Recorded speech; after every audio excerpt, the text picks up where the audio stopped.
Hello, friends. I've got new important updates for you, and I'll be as brief as possible. I know many of you have the day off, and I value your time, but we have to start with some absolutely dreadful news coming out of Britain. We're hearing about a truly horrifying event. Heart-wrenching cries of "Run, run, everyone!" were heard on a passenger train in Cambridgeshire. A terrible incident involving sharp objects took place. The results, just awful. 9 people are reported to be in critical condition and another one in serious condition. We are waiting for more updates on their status. Passengers reported widespread panic, people screaming, hiding in toilets just to get away. The motive for this attack is still unknown. The police have classified this as a serious incident. That's the official term they're using. Prime Minister Keir Starmer called it a dreadful incident that is deeply alarming. The head of the British government wrote on Platform X, "My thoughts are with all those affected," and thanked the emergency services. I spent years working inside the mainstream media machine. I saw exactly how they shape stories, how they twist the narrative to fit an agenda. I couldn't do it. I had to walk away. Now I'm independent, I speak my mind, and I'm here to tell you what I believe really matters. If you appreciate that, do me a favor. Hit that like button, subscribe to the channel, and if you have the means, please consider becoming a channel sponsor. It's your support that keeps this independent voice alive. Now back to this situation in the UK. King Charles III and Queen Camilla also released a statement today, saying they too are shocked and horrified, and separately thanked all the emergency responders for their reaction to this appalling event. Here's the latest. It's now known that 2 men have been detained. They allegedly began to chaotically use sharp objects against passengers on the train, which at that point had been on its way to London for about an hour. It seems that the kind of violent events we've been tracking elsewhere are now very sadly touching Britain. Now let's move back to continental Europe. The first message I wanted to share today before this news broke was from the president of the European Central Bank, the one and only Christine Lagarde. She decided it was time to share some good news with everyone. Apparently, many people are worried, so they need to be calmed down. How? Christine Lagarde decided to talk about the progress of the digital euro in the European community, sharing information about the upcoming central bank digital currency. Get this? Lagarde announced that the European Council specifically asked them to accelerate the process so they can implement the digital euro as quickly as possible. Don't drag your feet, basically. And as the head of the ECB emphasized, they will be able to start pilot testing the digital euro, but not until 2027. The official implementation for all Eurozone countries, without exception, will take place in 2029. And in the meantime, next year, 2026, the European Union will have to pass the legislation regulating the issuance of this digital currency. So, those are the realities that have been made public. Perhaps this information about the timeline will be useful for many of you, just to know what you need to prepare for. Also, there is a huge discussion today about Germany abandoning its limits on defense. The stated reason? The threat from Russia. As part of massive reforms initiated by German Chancellor Friedrich Merz, Berlin has cancelled all financial restrictions on defense spending this year, aiming to create one of the strongest armies on the continent.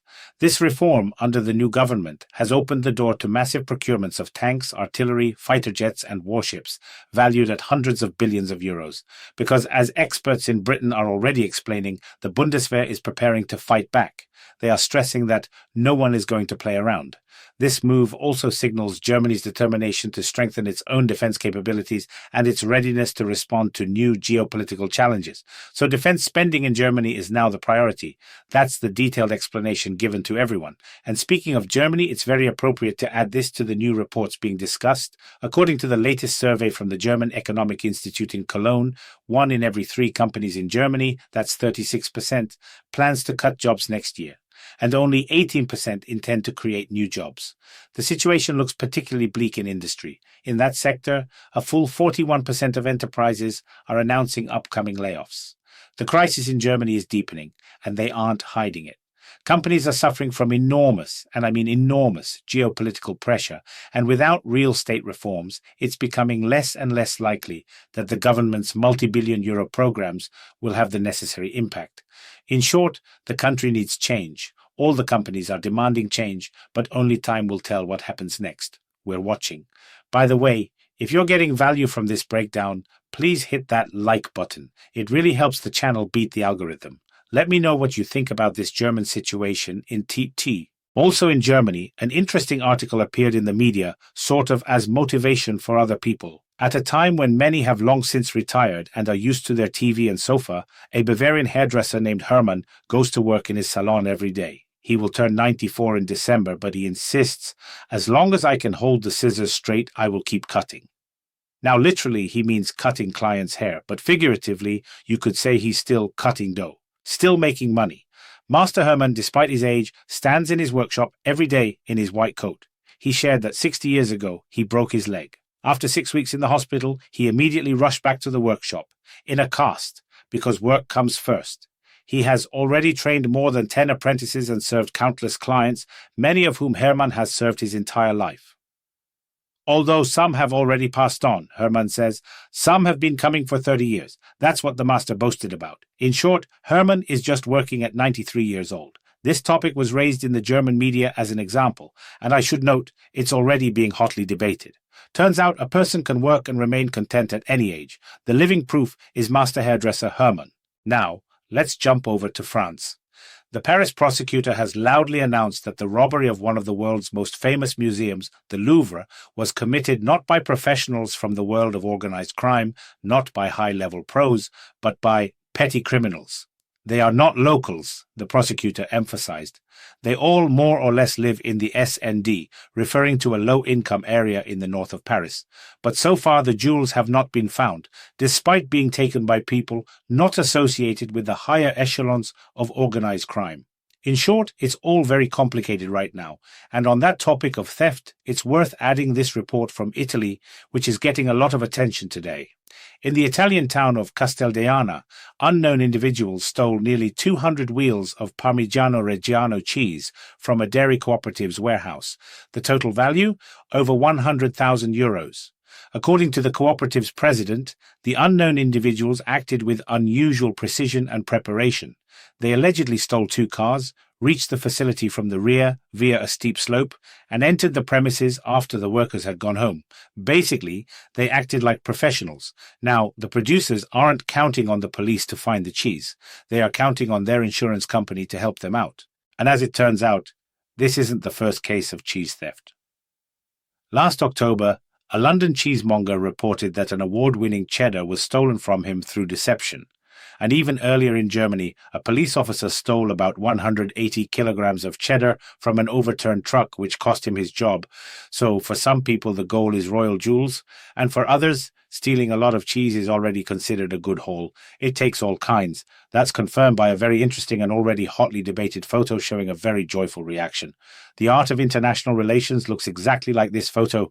The Egyptian foreign minister received a Lego set of the Great Pyramids of Giza from his colleague from Denmark and just could not hide his emotions. You can see it.